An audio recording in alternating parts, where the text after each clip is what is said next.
everyone. Welcome to the next edition of the DFS Down Under Show, presented by Daily Fantasy Rankings. Smatho and Big Hef here for another action-packed DFS show, breaking down the next week of the AFL Finals. 2 more games this weekend.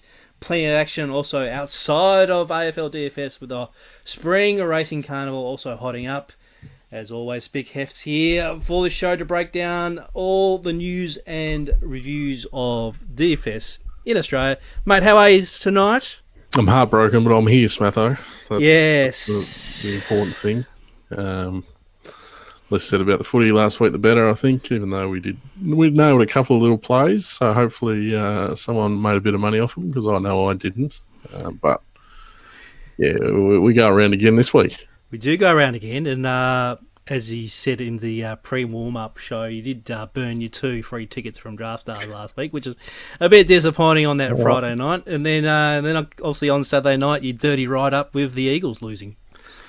I did dirty up, but I took a bit of solace in the fact I didn't think they were going to go much further when they had to go back to Queensland, so I don't necessarily think it's a huge lost opportunity, but I did say last week on the show that I was very nervous that the Pies backs against the wall when they're interstate. They can pull out a win, and just listening to all the unwinnable game type of crap that people are coming out with, it wasn't an unwinnable game by any stretch. And no, they might go again, the Pies, this week. They might go. Yeah, they might go again. I mean, this year's Bulldogs, possibly. Maybe on the back of Brody Myercheck's, heroics, you want to call it, or was it just a bit of an arsey goal late in that quarter? I would say the latter, but I think he's just trying to make contact and through it went. Yeah, it was tough to watch, but no. I can relax a bit this week now. Yes, you can. And enjoy the carnage. We can't. You just want people to be injured for next year, wreck their seasons for 2021. Yeah, hard work. Fair enough. All right, let's move on to the show. And as always, before we kick off into the footy, we always do Smatho's 2 thumbs up. And mate, I'm not mucking around tonight with the nomination because there wasn't many games last week or any substantial nominations coming through. But the one that caught my eye, who gets this week's thumbs up, was that Friday game, which was Brisbane versus Richmond. It was a cracking game, that particular one. I don't mind seeing a Richmond lose, and single bullets is the way to go here for Smatho 2's thumbs up. And this week goes to the winner on Draft Stars on Friday night, Sasha Fierce. Beyonce Knowles' alter ego managed to slip into a Draft Stars contest and take it out with a single bullet. And look at this team here. Now, we did break down this particular game on the show last week, which we nominated a few good players, but there are a couple of the players there that did catch your eye there, Hef. Explain why. Well, I won't repeat what I said about this. Well, we did say about this game how ordinary it looked from a fantasy perspective, and the winning team, great job by winning from Sasha. I think it just highlighted the game. We've got 50 from Mitch Robinson, 50 from Cochin, 60 from Rioli, 50 from Harris Andrews. It was hard work if you're trying to come up with a cracking fantasy team on that game. Charles Cameron stepped up. I thought he was a risk, but too good Sasha there. Big Oscar McInerney put on a clinic, the big O. Gave Nankervis a total hiding there in the ruck. And Smatho, you were very, very strong on Daniel Rich, playing that premium defender versus Richmond angle, and that came home to roost there with a big ton in a game where there wasn't a lot of big tons to be had. So very well done to Sasha. A single bullet, couldn't be more proud. Anytime I see a single bullet winner, I'm sure you're the same, Smatho. Always warms the heart looking at the winners at the end of the night and trying to find out how many entries this particular contest had, and when you see just the one, you're like, yes, you little beauty, little single bullet. There's been a heap of them this year, haven't they? Oh, yes, it's either single bullet or max multi-entry, but it's always the way. Single bullet, your return on investment is also fantastic. You don't have to worry about piling it in, you just get the one in, and pray. So was it 200 entries? It was 150 entries. That was the 75,000 one on the Friday. It was 150 would have been. So this was this is really a contentious issue, especially around this time last year. Was how the multi-entry guys were just going to take over forever and blah blah blah. But we've seen so many single entry winners this year. They're just capitalising on the big pools. So long may it continue, because it can only be good for the ecosystem going forward, I think. And we've obviously seen DFS go strength to strength this year. And speaking of strength, that's 2 thumbs up for Sasha Fierce for winning Friday night AFL. All right, now before we get on to the AFL, as always, in spring, SportChamps, over $2 million won every month on that platform, Australia's best tournament fantasy betting site. And obviously in October, we don't usually talk about footy in October, it's all done, but now we do have, and this Saturday are some great racing action coming up. Mate, what have we got? Look, we're at Caulfield this week and Randwick. What have we got this coming up? Caulfield, we've got heaps. We've got the Caulfield Guineas. This is one of the great race days, actually. I was there a couple of years ago. Absolute ripper day. Caulfield Guineas, 1,000 Guineas, Toorak, Caulfield Stakes. We've got Russian Camelot going around there, who's potentially the best horse in Australia right at the minute. Randwick's got the Spring Champion, the Silver Eagle. It's just a huge day of racing. So really looking forward to that one. Jump on SportChamps if you can get your tournament fix there, no doubt about that. Now, before I get your selections for this Saturday, just a reminder that the $50,000 Spring Carnival Group 1 feature is available on SportChamps. And looking at the current leaderboard, the leader's only on 90k SportChamps at the moment. SportChamp Cash, I think that's how they call it. So for out October into the Flemington Spring Carnival as well, you'll be able to into that particular tournament for $20. Currently, if you double your champ cash, you're actually getting paid out $390 on the leaderboard at the moment. So, wow. It's a very good tournament. I know it's pretty early. We've still got a few weeks to go, but if you can get in there and build a bit of a bank at the moment, there is some great pools there for you at the moment. So, without further ado, this Saturday, what are you looking at on the horses? I'm getting a little bit riskier this week, Smatho. I saw the viewers of the show got stuck into Young Werter last week, and we've backed it. It was about 460, 480. It's gone off around 270. The money just continued to come. Now, just steady on. Steady on if you're going to follow me in that hard this week. But I've got a couple of odds for you. I've got the 1,000 Guineas, very taken by a filly called Vangelic, who looks like getting a pretty comfortable lead. She ran third in the Flight Stakes on the weekend. She's backing up there in the 1,000 Guineas down there at Caulfield. She's about $12 at the moment, so there's plenty of meat on the bone there. I think she's going to give a really good sight. You can even put a bit on the place as well if you're a bit like Smatho and just like to try and eke a bit of profit out. So I'm really keen for Vangelic. And then I'll throw one in for Randwick. I don't dabble too much in the Sydney scheme of things, but there's a Melbourne horse that's gone up there to run in the Spring Champion, which is race 7. Called Cherry Tortoni. Ran a really good second at Moonee Valley last week behind a horse I love called Glenn Fittich. So crying out for the 2,000 metres, Cherry Tortoni.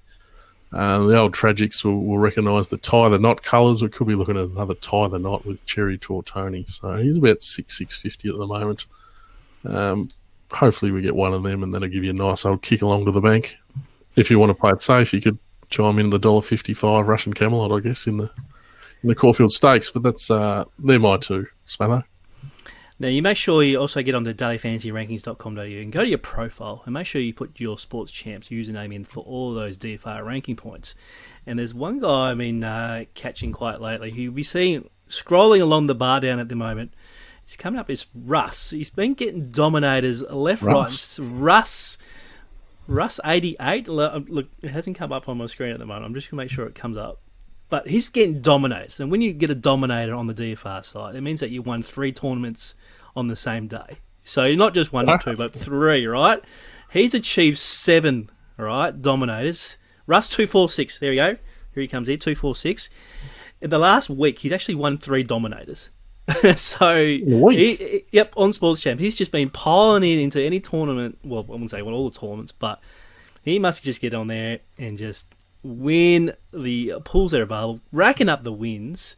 He's taken on the legend in Foley. Foley's got the most dominoes, but he's soon catching up. And before the spring may be out, just keep an eye on that Russ guy on the leaderboards. And as I said, if you don't have your username on SportChamps on the DFR site, make sure you pop it in there, get all those ranking points. That could be the difference going up the rankings on the DFR site. So, all right, Hef. Enough about the horses. You had enough of racing, Smatho? You're a huge racing tragedy, but we'll get onto the horses. I am just warming we'll get up. on the footy. I am warming up, but let's get on to the footy. So, we start on Friday night this time. So, Richmond at $1.28 are taking on at St Kilda at $3.75. We're at Metricon Stadium, which is Richmond's preferred Queensland ground. The spread's 20.5 and the total's 121.5. The weather's great. It's hot there at the moment, and it's dew's gone. It's no longer winter there. It's quite warm at night. Draft Stars have a $75,000 contest. DraftKings have a $6,000 US dollar contest. Teams came out earlier today with Nathan Broad and Tommy Lynch back in the side. Arts is pretty unfortunate for him to be missing. Got the art. And then Mabo Choi makes way as well. Jonathan Marsh, Josh Battle, and Shane Savage has come back from nowhere.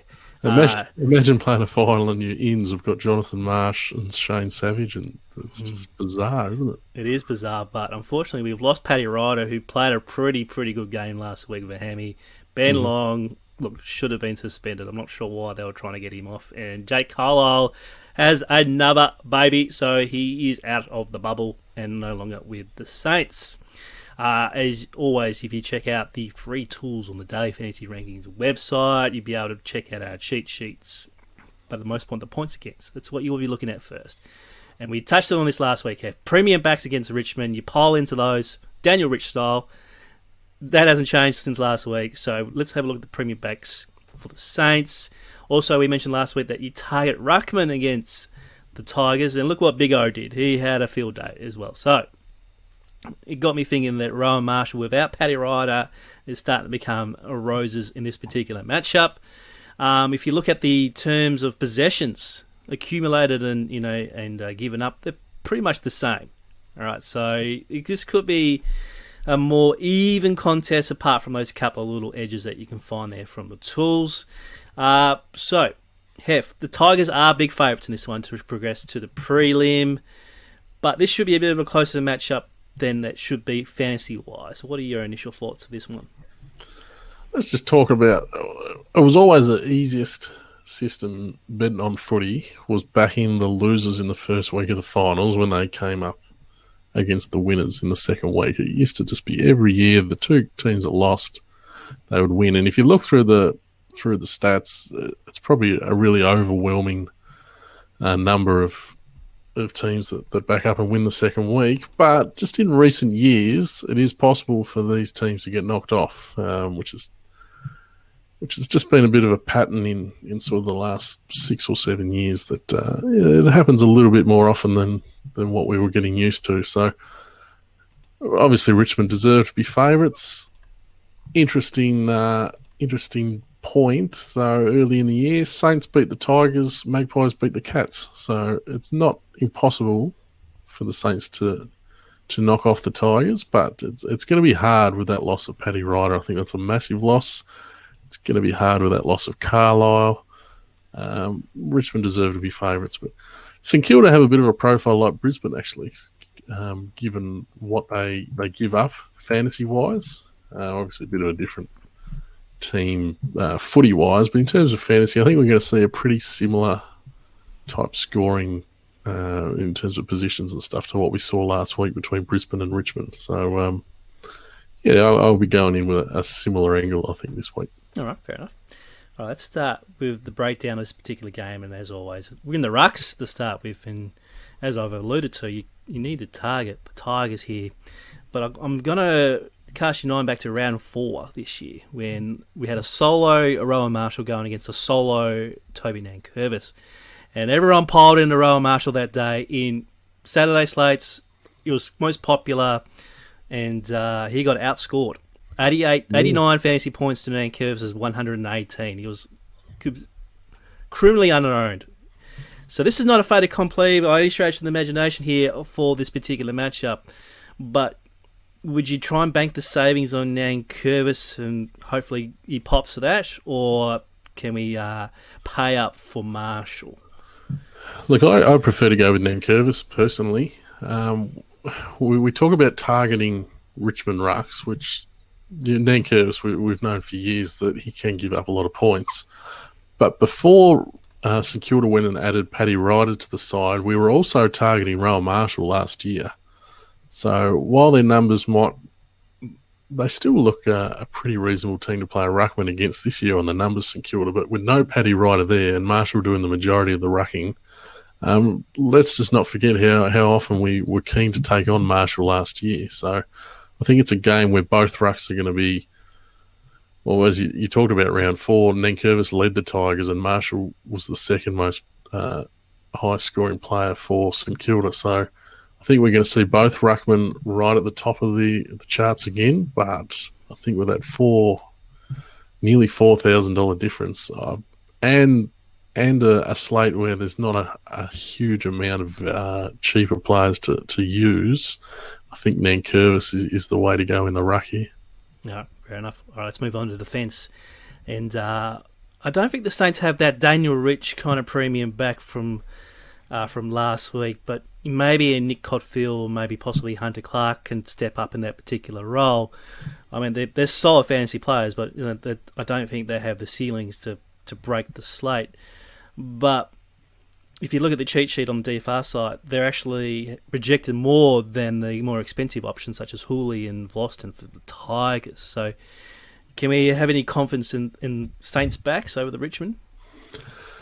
We can have confidence in their backs. I tend to agree with you. There's no real obvious guy that stands out.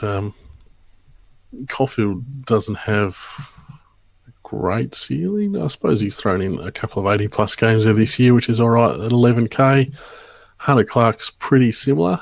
A really good player, Hunter Clark, but tell you what, he's pretty frustrating to own in fantasy because there will be periods of time where he goes nowhere near the ball and you can be quite happy to just get a really tough contested possession and handball it away and you think, geez, that was good and he got 2 points for it. So Shane Savage comes in, considering he only had the one game this year. He's sort of hard to play at 10,000, but he did have 67 and he's got a history of being a reasonable fantasy scorer. But there's no real obvious guy standing out there for St Kilda. So I think playing just a combo of a couple of... A guy like Callum Wilkie is probably reasonably priced. He's got a floor that seems to be about 40-odd, so he's not going to do much damage, and you might get a Blue Moon game from him. Similar for Jaron Geary. So I don't mind playing the St Kilda backs because we know that that's where the points can come from against Richmond.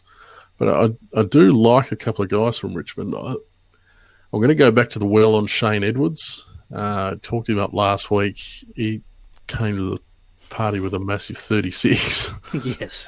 But I've always said on this show, Smatho, look to back the truck up. Now, this is... If you played Shane Edwards last week, you were filthy. Yep, I did. Don't worry about that. Yeah, sorry, Smatho. Yeah. No, but... I think that can be the time where you get some low ownership. Look back early in the year when he played against St Kilda and he had a big 88. He's at just the 10,000. Yeah, I think he's worth going again on Shane Edwards. And then I was sort of looking if I wanted to play a couple of Richmond backs and maybe go against the data and get a bit contrarian there. Jaden Short is a little bit more expensive than Basher Hooley. You know how much I love Basher Hooley. Mm-hmm. But ever since he's come back up, he's just not getting those big scores that he had before he was out of the bubble, Basher Hooley. He's got one score over 62 in about 6 weeks. On the flip side, Jaden Short, he almost seems to be the guy they prefer to have the ball at the moment. He's got 4 scores sort of around 80 and above there in his last 6 weeks.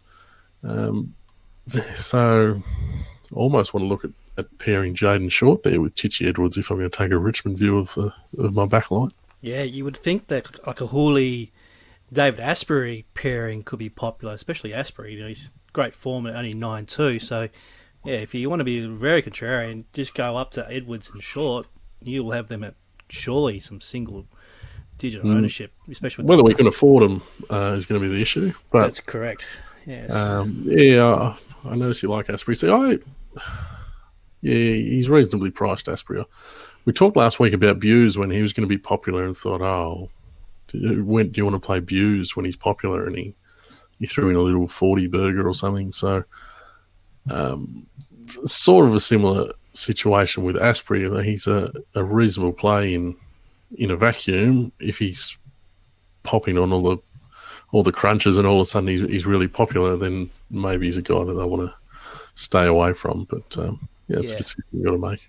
Yeah, last point before we move on. Look, Noah Bolter at 8,000 is actually the cheapest defender for the defence. So you'll have to save some money up here. You can't just plug in a 6.5, 7K guy and move on. I think you might want to, if you're going to have the money, you might as well try and invest it wisely instead of just plugging in a gear in a Dougal Howard or Wilkie, etc. So look, they may pop, but you wouldn't have any confidence. So yeah, tough little one, this one. So let's move on to the midfield. So if you already piled in a Marshall and a couple of expensive guys for defence, then all of a sudden Jack Steele is almost out of reach at 16K and a bit, but he's projected to be the highest fantasy scoring player on the slate, and there's quite a gap to the next lot into the midfield, blokes like Martin and Pressy, etc. So we know about finals. It's contested ball. It's no free cheap possessions out in the midfield. What do you do here, especially with lack of value on this slate? Yeah, it's hard. I think it speaks a lot more for playing Nankervis in the ruck too, just to open up that cash here. Because Jack Steele, if I had to pick one guy that I was confident on in this game, it would definitely be Jack Steele. We've talked about Richmond giving up points to the main midfielder in the opposition. We know he's got that 100-point upside Steele.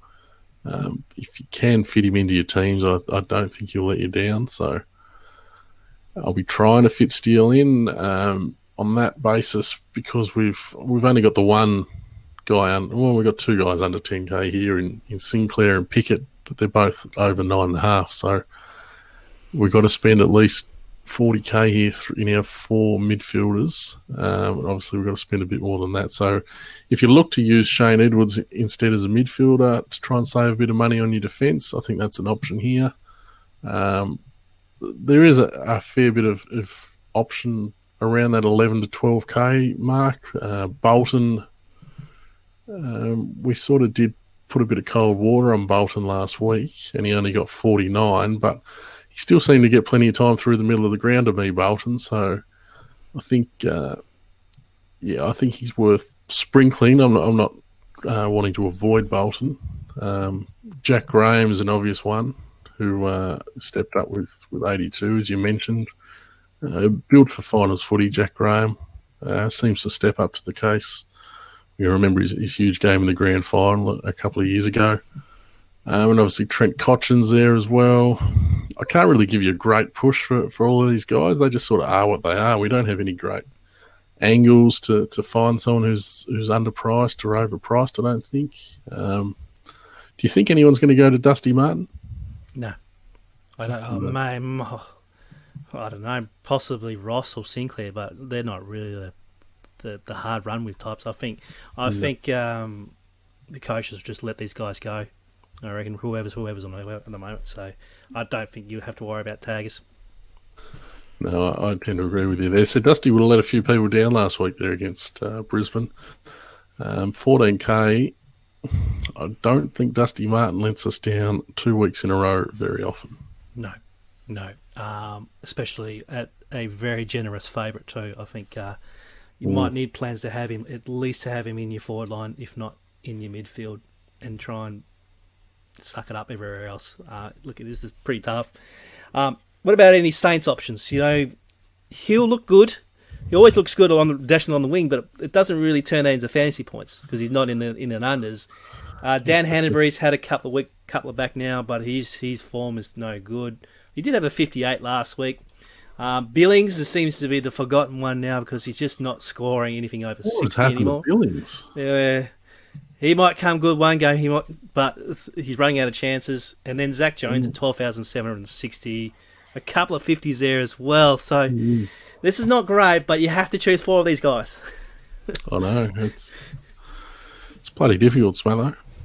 I will note that Brad Hill had a really good game early in the year. He got 86 against the Tigers.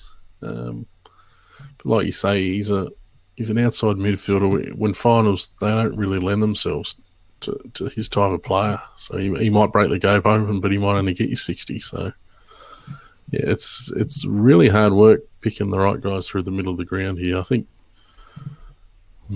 Yeah, I'm not much help here, Smatho. No. I just love Steele. Like good on you. Hef, give us one at 16K. That's all. It. And they just click 3 other blokes. That's maybe someone like Kane Lambert can bob up at only 10K. Had a 57 last week against Brisbane. We know he can go. He's got a reasonably high ceiling when the game's going his way, Kane Lambert. So maybe he's a cheaper guy with some winning upside for us. All right, let's move on to the forwards. And I didn't actually mention this at the ruck section of the show, Hef, but the double ruck stack is very much in play. But unfortunately, I'm not sure we can afford it. Marshall's at 14K, and obviously. Nankerv's at 10. Is it a viable play with the lack of value on this slate, or should we just forget it and try and find something else? I don't think you can forget it on the basis that these two guys are pretty much, well, they're up there as top 5 players on the slate, both of them, I think. So it's definitely in play. Getting the money together to do so is going to be the issue. So I think that's going to point a lot of people towards Jonathan Marsh down there at 5,900. He's got a really low floor, so it's a dangerous play, but he did score 65 against the Tigers early in the season. If you happen to do that again, then he'd pretty much be a must for having the winning lineup. So he's a really teaser of an option, Marsh, because you can't have a great deal of faith in him, but maybe the upside is there. I did talk about the Saints forwards last week, and they performed well. Membry, Max King, but let's just remember that we did recommend them because they're playing the Bulldogs, so I don't want to get a bit carried away just because they win well against the Bulldogs, which we were sort of half expecting to happen. It's a bit of a different situation here against Richmond. I'm going to throw in a bit of a smoky here, Smatho. Yep. We've got no Paddy Ryder here, so there's got to be someone chopping out the ruck for Marshall. He's a pretty fit guy, Marshall, so they might not have to do too much work. But I was trying to work out who the second ruckman would be. I've come up with Josh Battle maybe chopping him out. Had 4 games this year in which he's got a hit out, massive total of 6 hit outs. He's not exactly going to be beasting them in the ball ups, but worth noting, he's quite an agile player, Josh Battle. In the 4 games where he's got at least 1 hit out, he has scored in the 60s in all 4 games. So at 9,200, if he was going to provide us a similar return again, then it'd be pretty playable, I think, Josh Battle. So have a little sneaky look at him for your teams. You found some bit of gold there. I like to see a bit of research to find out he has got a couple of hit outs in his past life. Yeah, that could prove the obviously difference. It's not the hit outs that's going to do it for him, but if he does get a bit of time running around the ground, they have talked about using him off a wing at certain stages. Josh Battle, he can cover the ground well, quite an athletic, taller type of bloke who can take a mark and can find a bit of the ball. So if we're having trouble finding a forward to maybe plug in at a cheaper price, he might be a guy we have to look at. Fair enough. All right, let's talk about Tiger options, though, because obviously being favourites here, you will find 1 or 2 guys who will kick multiple goals in this particular matchup and probably score the amount of fantasy points that you need. So we're looking at blokes like Tom Lynch, Castagna, Jack Rewalt, all around that same $8,000 to $10,000 price. Rioli's in there, you can throw him in as well. Any of those guys that could suit in this slate? I think all are playable without really having a great push for any of them. I think it's just Daniel Rioli's been quite consistent lately. Out of nowhere, we've sort of got used to him not being a fantasy option, but now he's going quite well, but to think you've got to pay 10,000 for him is a bit mad. I think they're all, like I said, all playable without really giving you a strong push for any of them. Now, did you mention about Tim Membry at 9,460? Yeah, he did score 80 odd against them early in the year too. Membry, he's a pretty handy footballer, and we saw him have a really good game last week against the Bulldogs. But I'm just a little bit worried that he's going to be a bit over-owned on that effort, and we did sort of half expect him to go well last week, so that it wasn't any great surprise. And now he's against Richmond. I'm not so confident that he's going to back it up. So maybe he's a little bit over-owned, Membry. But if you are dead set on him, I wouldn't turn you off, because he's priced pretty well for a guy with his ceiling. Now, I've quickly built a team on DraftStars as you've been chatting away. So sorry I haven't been paying too much of attention, but I've managed to squeeze in both Nankervis and Rowan Marshall. I had to put John O'Marsh there at 5K in the forward line. I've managed to sneak in Marlon Pickett, Jack Sinclair, Camden McIntosh, and Jack Steele as the midfielders. I got Steele in, and then Jaden Short and Shane Edwards as my backs. Interesting. You spin up on the backs there and still got those guys in. Still got them in. So I might put that in and see how that goes. But it's going to be a tough. It's going to be 30-way split for winning. Now you've pumped it out the show, Smatho. That's what you're following. I'm not going to put it on the screen here. So you do it yourself. If you got to the end of the show and wanted Smatho's little lineup, well, there you go. Put that in for us. All right. Now, Hef and I will be back for another episode for the second semi-final game on the DFR Down Under show. So make sure you subscribe to our YouTube channel and make sure you read Jesse's articles throughout the weekend. We'll provide all the data tools and the previews for that. Hef, thanks for joining me for this particular show. Nice big long one to start the week. No worries, Smatho. I'll have a chat to you about the second game. Look forward to that one too. No worries. We'll catch you shortly on the next edition of the DFR show. Thanks for that. See you then. See you, mate.